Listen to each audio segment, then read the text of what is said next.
आज के वीडियो में रीजनिंग प्रैक्टिस सेट 3 का अभ्यास करेंगे। परीक्षा में सफल होने के लिए हमारे YouTube चैनल टेकरिया क्लासेस को सब्सक्राइब कर लीजिए। तो पहला प्रश्न है, अंग्रेजी वर्णमाला में कौन सा अक्षर बाईं ओर से 15वां होगा? तो बाईं ओर से 15वां अक्षर, यदि यहाँ से A और Z को देखें, बीच में सारे अक्षर होते हैं, तो 15वां अक्षर आप लिख के देखना O आएगा। O अक्षर 15वां अक्षर कहलाएगा। O इसमें बी ऑप्शन में राइट आंसर है। चलिए अगला प्रश्न है, अंग्रेजी वर्णमाला में कौन सा अक्षर दाईं ओर से 10वां होगा? दाईं ओर से 10वां, यहाँ पर A, B और बढ़ते चले जाएंगे तो यहाँ पर Z। जब इस तरफ से इस तरफ की ओर इसमें हम गिनते हुए बढ़ेंगे तो जो 10वां अक्षर होगा वो अक्षर होगा Q। Q अक्षर दाईं ओर से 10वां अक्षर होगा, तो आंसर में इसका बी राइट आंसर हो जाएगा। अगला प्रश्न है कि अंग्रेजी वर्णमाला में अक्षर P के ठीक बाईं ओर कौन सा अक्षर होगा?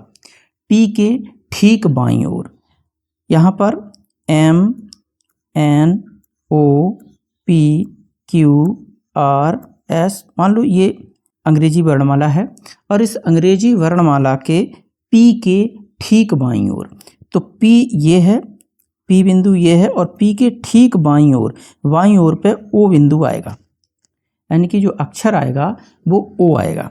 तो O इसमें A ऑप्शन में सही है, इसलिए A राइट ऑप्शन हो जाएगा।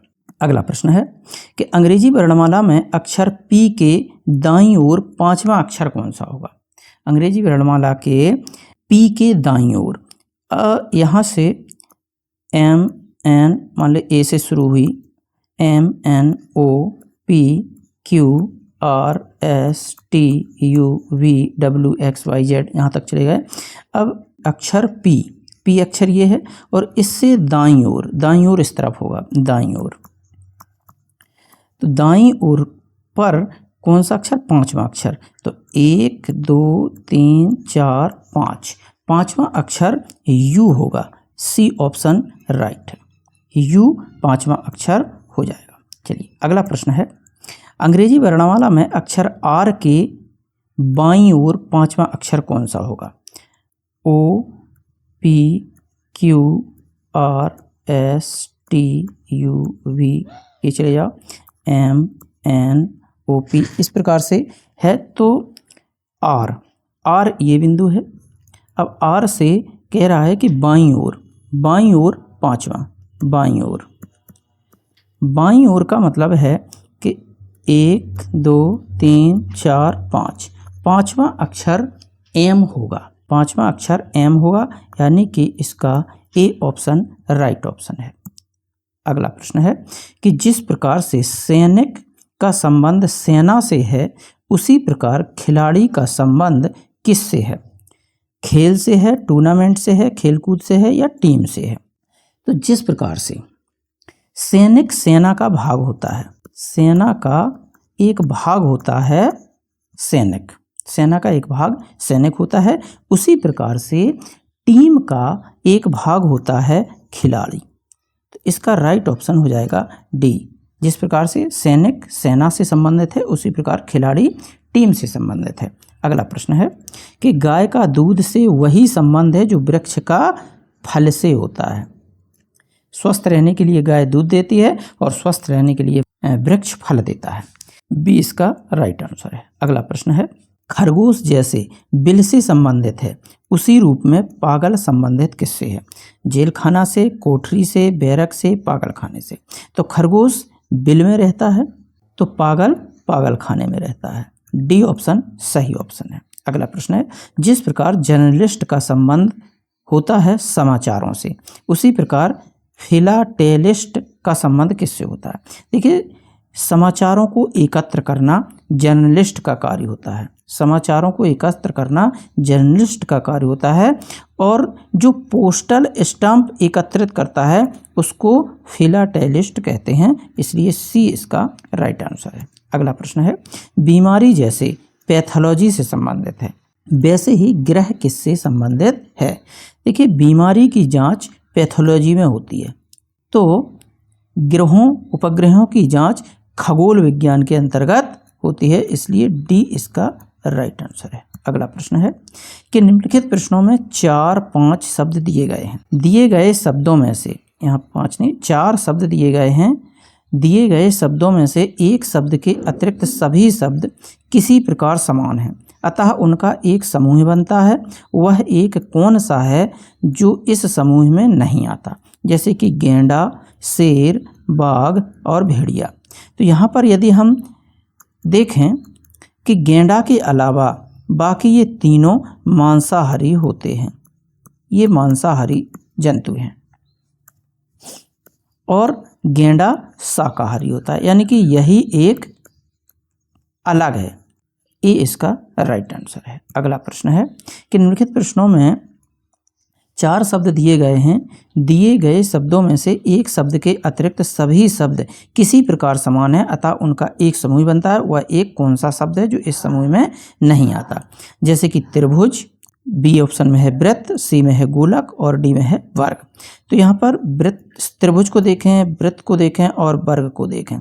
ये 2D आकृतियाँ हैं, ये 2D आकृतियाँ हैं, जबकि जो ये गोलक है ये 3D आकृति है, यानी कि ये द्विविमीय है और ये त्रिविमीय है।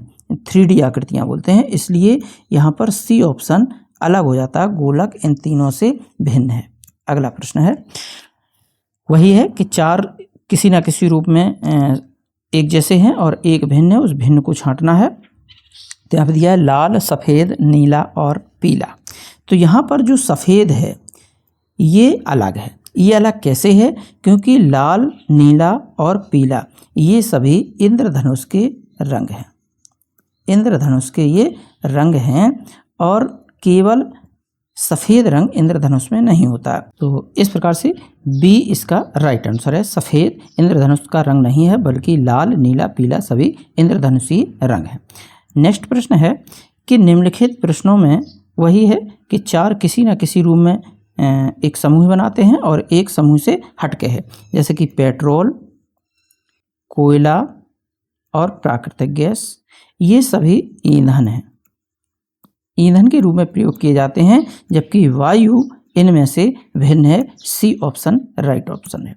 अगला प्रश्न है कि किसी न किसी रूप में 4 में से 3 एक समूह बनाते हैं और चौथा भिन्न है।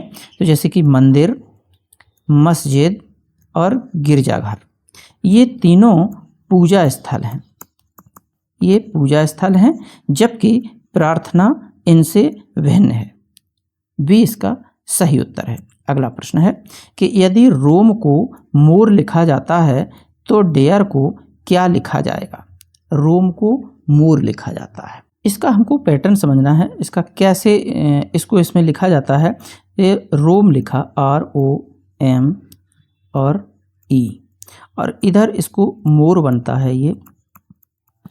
अब M को M से मिला दो, O को O से मिला दो, R को R से मिला दो।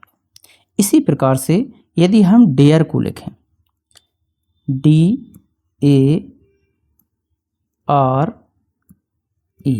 तो इसमें क्या बनेगा? देखें, इसी का पैटर्न देखते हैं। पहले E को E लिख देते हैं, R को यहाँ R बनाते हैं, A को A बनाते हैं और D को D बनाते हैं। तो ये हो जाएगा रेड। रेड चौथे ऑप्शन में है, इसलिए इसका डी राइट आंसर हो जाएगा।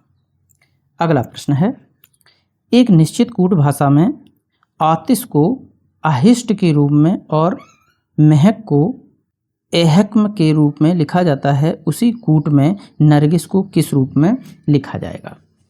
तो यहाँ पर ध्यान से देखें, यदि अल्फ़ाबेटिकल उसमें देखें नंबरिंग में कि कौन सा अक्षर कौन से नंबर पे आता है वर्णमाला में, तो ए पहले नंबर पर आता है। जैसे आतिश है, आतिश में ए पहले नंबर पर आता है। इसके बाद जो टी है, टी 20वें नंबर पर आता है। इसके बाद आई जो है वो 9वें नंबर पर आता है। एस इसमें 19वें नंबर पर आता है। इसके बाद दिया हुआ है एच, तो एच आता है 8वें नंबर। अब इनको ध्यान से देख लें। पहला नंबर, 20वां नंबर, 9वां नंबर, 19वां नंबर और 8वां नंबर। ये वर्णमाला के क्रम हैं जो आतिश जो शब्द है वो इस क्रम में आता है। अब इनको हम आरोही क्रम में लिख देंगे। आरोही क्रम का मतलब होता है वर्णमाला के बढ़ते क्रम में। तो पहले नंबर पे एक का मतलब है ए, तो पहले नंबर पे ए आ जाएगा। और दूसरे नंबर पे होगा 8, तो आठ का मतलब है एच 8वें नंबर पर है। इसके बाद 8 के बाद है फिर 9 मतलब है आई, ये आई हो जाएगा। इसके बाद है 9 के बाद आ जाएगा 19, तो 19वें नंबर पे है एस, तो एस आ जाएगा। उसके बाद है 20वें नंबर पे टी है, तो टी आ जाएगा। अब ये देखें अहिष्ट ये बन गया। इसी प्रकार से महक को भी ऐसे ही लिखेंगे। अब नरगिस को देखते हैं कैसे लिखेंगे। NARGIS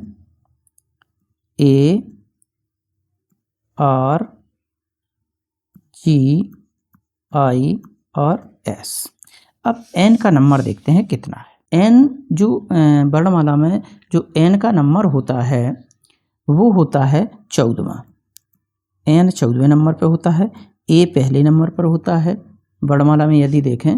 और इसके बाद जो R है वो है 18वें नंबर पे आता है वर्णमाला में, और G आता है 7वें नंबर पर, और I जो आता है I आता है 9वें नंबर पर, और S आता है 19वें नंबर पर। अब इनको हमें क्रम से लिखना है। क्रम से सबसे पहले 1 आएगा, 1 के बाद 7 आएगा, 7 के बाद 9 आएगा, 9 के बाद 14 आएगा, और 14 के बाद 18 आएगा, और 18 के बाद 19 आएगा। अब एक नंबर पे देखते हैं ए है, तो यहाँ पर लिख लेते हैं इसको ए। एक नंबर का ए हो गया। 7 नंबर में जी है, तो जी लिख दिया। इसके बाद 9 नंबर पर इसमें आई है, तो आई लिख दिया। क्रम से लिखेंगे बढ़ते क्रम में। 14 नंबर पे एन है, एन को लिख देंगे। 14वां के बाद 18वें नंबर पर आर है, आर लिख देंगे। और 18वें के बाद फिर 19वें नंबर पर एस है, एस लिख देंगे, एस। अब देखते हैं इसमें कौन सा बनता है। AGINRS, AGINRS, यानी कि ऑप्शन नंबर ए इसमें सही उत्तर हो जाएगा।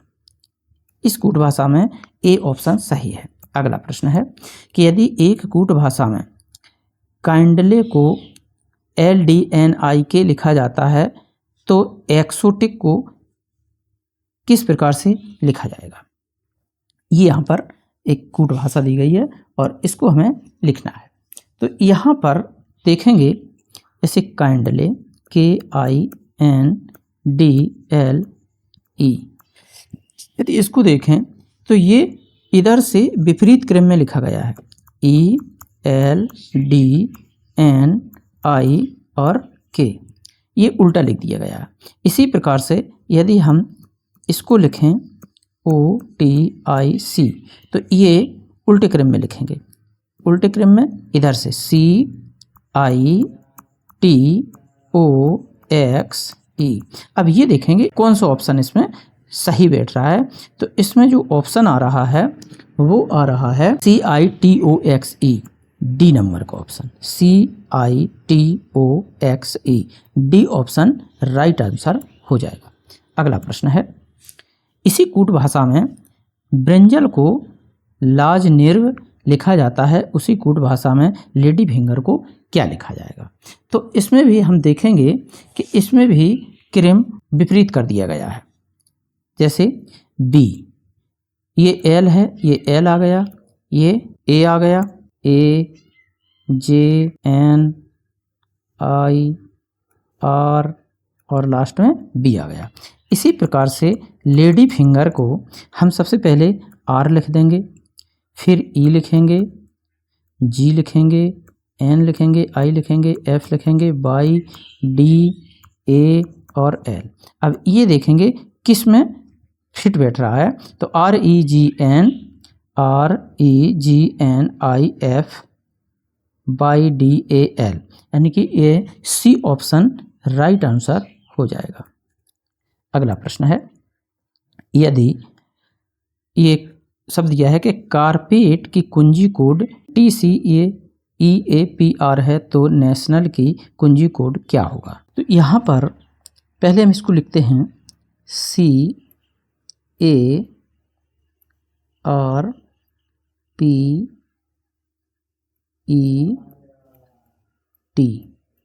और इधर लिखते हैं TCEAPR। अब यहाँ पर गौर से देखें कि हमें T से T को मिलाना है। T से T मिल जाएगा, ये T को T से मिला दिया। और जो E है, इस E को एक छोड़ के E से मिला दो, इस P को एक छोड़ के P से मिला दो। यहाँ तक मिलाने के बाद अब हमको यहाँ से शुरू करना है कि C को C से मिला दें, A को A से मिला दें, R को R से मिला दें। सेम पैटर्न नेशनल में भी चलेगा। लिखते हैं NATIO नेशनल। अब इसको ध्यान से देखेंगे। सबसे पहले L को हमें L से मिलाना पड़ेगा। L को L से कर दिया। अब इसमें A जो है वो एक छोड़ के है A, फिर N एक और छोड़ के है, फिर O एक और अंक छोड़ के है O।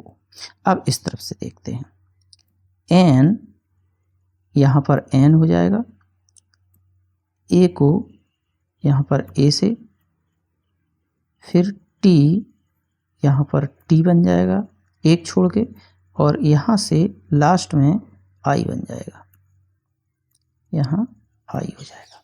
अब देखें ये कौन सा बना। यहाँ पे बना L N, उसके बाद A, यहाँ पर ये डबल A हो जाएगा, डबल A है क्योंकि L N double A N T O और I। तो L N double A N T O I, तो ये जो बन रहा है वो बन रहा है C ऑप्शन में। इसका जो उत्तर हो जाएगा वो C ऑप्शन राइट आंसर हो जाएगा। अगला प्रश्न है कि निम्न प्रश्नों में दी गई श्रृंखला को पूर्ण करने के लिए लुप्त संख्या को ज्ञात करना है। यहाँ पर कुछ संख्याएं दी गई हैं। इन संख्याओं में जो एक खाली स्थान दिया हुआ है उसमें इनमें से कौन सी संख्या आएगी? पहले हैं यहाँ पर 1 3 6 5 7 10 11 13 16। अब यहाँ पे कौन सी संख्या आएगी? और अगली है 21 24। तो यहाँ पे अगर हम ध्यान से देखें, पहली संख्या को दूसरी संख्या बनाने के लिए हमें 4 जोड़ना है, और दूसरी से तीसरी संख्या बनाने के लिए हमें 6 जोड़ना है, और तीसरी से चौथी संख्या बनाने के लिए हमें 8 जोड़ना है। इस प्रकार से ये आगे की संख्याएं चलेंगी। कैसे देखें, एक में यदि हम 4 जोड़ दें, एक में 4 जोड़ दें तो 5 बन जाएगा, 3 में 4 जोड़ दें तो 7 बन जाएगा, 6 में 4 जोड़ दें तो 10 बन जाएगा। इसी प्रकार से यदि 5 में हम 6 जोड़ दें तो 11 हो जाएगा, 7 में यदि 6 जोड़ दें तो 13 हो जाएगा, और 10 में 6 जोड़ दें तो 16 हो जाएगा। इसी प्रकार तीसरी संख्या से चौथी देखें कि 11 में यदि हम 8 जोड़ दें तो 19 बन जाएगा यहाँ पर, और 13 में यदि 8 जोड़ दें तो 21 बन जाएगा, और 16 में 8 जोड़ दें तो 24 बन जाएगा। तो अभिष्ट जो संख्या है वो है 19। बी इसका राइट आंसर है। इसका इस प्रकार से पैटर्न बन रहा है, पहले में 4 जुड़ रहा है, दूसरे में 6 जुड़ रहा है, और तीसरे में 8 जुड़ रहा है। अगला प्रश्न है, निम्न प्रश्नों में दी गई श्रृंखला को पूर्ण करने के लिए लुप्त संख्या को ज्ञात कीजिए।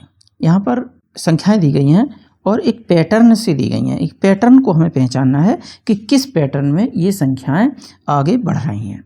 तो यहाँ पर हम देखें कि 3 में यदि हमने +4 कर दिया तो ये 7 हो गया, 3 में +4 कर दिया 7 हो गया, 7 में फिर +4 कर दिया तो ये 3 में 4 जोड़ा 7 हो गया, 7 में फिर 4 जोड़ा 11 हो गया, और फिर यहाँ पर 11 में 4 जोड़ दिया तो फिर 15 हो गया, 15 में फिर 4 जोड़ दिया तो ये 19 हो गया।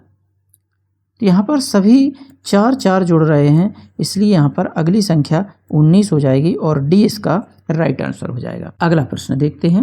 निम्न प्रश्नों में दी गई श्रृंखला को पूर्ण करने के लिए लुप्त संख्या को ज्ञात करना है। 16, 15, 12, 7 और आगे की संख्या में लिखना है हमको, क्या आएगा। तो देखते हैं यहाँ पर 16। अब यदि 16 में से हमने -1 किया तो कितना आ गया, 15 आ गया। 15 में यदि हमने -3 किया तो कितना आ गया, 12 आ गया। एक विषम संख्याएं माइनस करना है। 12 में यदि हमने 5 माइनस कर दिया तो 7 बच गया, और 7 में यदि हम माइनस के 7 कर देंगे, क्योंकि देखो 1, 3, 5, 7 ये विषम संख्याएं हैं, तो इनको अगर हम माइनस करते जाएंगे तो यहाँ पर 0 बचेगा, जो कि डी ऑप्शन में राइट ऑप्शन हो जाएगा। चलिए अगला प्रश्न है, इसी प्रकार का है कि निम्न प्रश्नों में दी गई श्रृंखला को पूर्ण करने के लिए लुप्त संख्या को ज्ञात कीजिए। यहाँ पर 43 है, 48 है, 58 है और 73 है। तो इनको हमें इस पैटर्न से लिखना है, ये पैटर्न पहचान के लिखना है कि 73 के बाद अगली संख्या कौन सी आएगी। तो देखें यहाँ पे 43 में यदि 5 जोड़ दें तो 48 हो जाते हैं, और 48 में यदि हम 10 जोड़ दें तो 58 हो जाता है, और 58 में यदि हम 15 जोड़ दें तो 73 हो जाता है, और 73 में यदि हम 20 जोड़ दें 73 में यदि हम 20 जोड़ दें तो यहाँ पर 93 हो जाएंगे। तो अगली जो संख्या आएगी वो 93 हो जाएगी, क्योंकि 5 जुड़े, फिर 10 जुड़े, फिर 15 जुड़े, फिर 20 जुड़े। यही पैटर्न इसमें आगे बढ़ता रहेगा, और फिर इसमें यदि आगे और 25 जोड़ देंगे तो आगे की संख्या आ जाएगी, फिर 30 जोड़ देंगे, फिर उसके आगे की आ जाएगी। यही पैटर्न इसमें चलता रहेगा। तो अगली जो संख्या आएगी वो आएगी 93, बी इसका राइट आंसर है। अगला प्रश्न है कि निम्न प्रश्नों में दी गई श्रृंखला को पूर्ण करने के लिए लुप्त संख्या को ज्ञात करना है, यानी कि इस लुप्त संख्या में कौन सी संख्या आएगी। इस प्रश्न को हल करने के लिए हमें यहाँ से देखना पड़ेगा 4 से। तो 4 में यदि हम देखें कि इस संख्या को इस संख्या बनाने के लिए हमें इसमें 1 का वर्ग जोड़ा गया है। 4 में 1 का वर्ग जोड़ा गया है। तो 4 में 1 का यदि हम वर्ग जोड़ेंगे, 1 का स्क्वायर जोड़ेंगे तो ये 5 बन जाएगा। इसी प्रकार से 5 में यदि हम 3 का स्क्वायर जोड़ेंगे, विषम संख्या है, 3 का स्क्वायर जोड़ेंगे, इसका स्क्वायर 1 ही होता है और 3 का स्क्वायर 9 होता है, और तो ये 9 में 5 जोड़ेंगे 14 हो जाएगा। फिर 14 में हम जोड़ेंगे 5 का स्क्वायर, और जब 5 का स्क्वायर जोड़ेंगे तो ये 39 बन जाएगा, और 39 में यदि हम 7 का स्क्वायर जोड़ेंगे तो ये 88 बनेगा। देखो 39 और प्लस 7 7 49, अब 9 9 18 और 4 3 7 और 1 8, तो ये कितना बन गया, ये बन गया 88। अब 88 में यदि हम 9 का वर्ग जोड़ देंगे, यानी कि 81 जोड़ देंगे, 9 9 81 जोड़ेंगे तो 169 बन जाएगा, और यहाँ पर हम 11 का वर्ग जोड़ देंगे तो ये देखें कितना हो जाएगा, 169 में 121 को जोड़ देंगे तो ये बन जाएगा 9 और 1 10, 6 2 8 और 1 9 2, 1 और 1 2। तो अगली संख्या जो हो जाएगी वो 290 आ जाएगी। 290 यहाँ पर ए ऑप्शन में है, इसलिए ए इसका राइट ऑप्शन है। चलिए अगला प्रश्न है कि निम्नलिखित संख्या श्रृंखला में ऐसे 5 के अंक कितने हैं जिनसे पहले 3 का अंक है परंतु बाद में 8 का अंक नहीं है। ऐसे कितने 5 हैं जिनके पहले 3 का अंक है लेकिन बाद में 8 नहीं है। तो यहाँ पे देखते हैं 5 को, 5 के पहले 3 होना चाहिए, तो 5 के पहले 3 होना चाहिए लेकिन बाद में 8 नहीं होना चाहिए। तो एक तो ये है, यहाँ पर गौर से देखें, एक तो ये 5 है, इसके पहले 3 है लेकिन बाद में 8 नहीं है। फिर आगे चलते हैं, 5 के पहले 3 है लेकिन बाद में 8 हो गया। यहाँ पर 5 के पहले 3 है लेकिन बाद में 8 नहीं है। तो यहाँ पर केवल 2 संख्याएं ऐसी हैं जो 5 के पहले 3 और बाद में 8 नहीं है, केवल 2 है। तो सी इसका राइट आंसर है। अगला प्रश्न है कि निम्नलिखित संख्या में किस अंक की पुनरावृत्ति पहली बार हुई है। तो यहाँ पर देखें 8, 7, 5, 6, 4, 2, 5, एक 5 यहाँ आया और दूसरा 5 यहाँ आया, मतलब अंक 5 की पुनरावृत्ति पहली बार हुई है। ए इसका राइट आंसर है। अगला प्रश्न है अंकों के निम्नलिखित समूह में कितने ऐसे 6 हैं जिनके पूर्ववर्ती मतलब पहले 9 हो और परवर्ती मतलब बाद में भी 9 हो, पहले भी 9 हो और बाद में भी 9 हो, ऐसे कितने 6 हैं। तो यहाँ पर देखते हैं पहले 9 और बाद में भी 9, तो ऐसे 6 देखते हैं कितने हैं। तो एक तो ये है, ऐसा 6 है कि पहले भी 9 है बाद में भी 9 है। उसके बाद फिर 6 देखते हैं, ऐसे कितने 6 हैं जिसके पहले भी 9 है और बाद में भी 9 है, एक ये है। तो ऐसे केवल 2 ही 6 हैं। टी इसका राइट आंसर हो जाएगा। चलिए अगला प्रश्न है निम्नलिखित संख्या श्रृंखला में 6 के कितने अंक हैं जिनके बाद 7 का अंक आया है। ऐसे 6 देखना है जिनके बाद 7 आया है। तो देखिए एक तो ये वाला 6 है, फिर ये वाला 6 है, इसके बाद ये वाला 6 है और फिर आगे वाला भी 6 है, फिर ये वाला भी 6 है। तो ऐसे कितने 6 हैं जो बाद में 7 आया है। ऐसे 5 6 हैं जो बाद में 7 आया है। बी इसका राइट आंसर है। और आज के वीडियो का ये अंतिम प्रश्न है। उम्मीद करता हूँ आपको ये वीडियो पसंद आया होगा। चैनल को सब्सक्राइब कर लीजिए और लाइक ज़रूर कर दीजिए। कमेंट करके बताइए कि आपको ये वीडियो कैसा लगा। लास्ट प्रश्न है नीचे दी गई अंकों की श्रृंखला में ऐसे कितने सम अंक हैं जिनके तुरंत बाद एक विषम अंक तथा पहले सम अंक है। संख्या में 2 का पूरा भाग चला जाए वो सम संख्याएं कहलाती हैं। तो यहाँ पर ऐसे सम अंकों को इसमें से ढूंढना है जिनके तुरंत बाद एक विषम अंक तथा तुरंत पहले एक सम अंक हो। तो बाद में एक विषम, तो यहाँ पर सम अंक देखते हैं कि बाद में एक विषम और पहले सम। इसमें है 6 है जो कि पहले सम है और बाद में विषम है, और इसमें एक 8 है कि पहले सम है बाद में विषम है। फिर आगे देखते हैं यहाँ ये 2 है, पहले सम है और बाद में विषम है।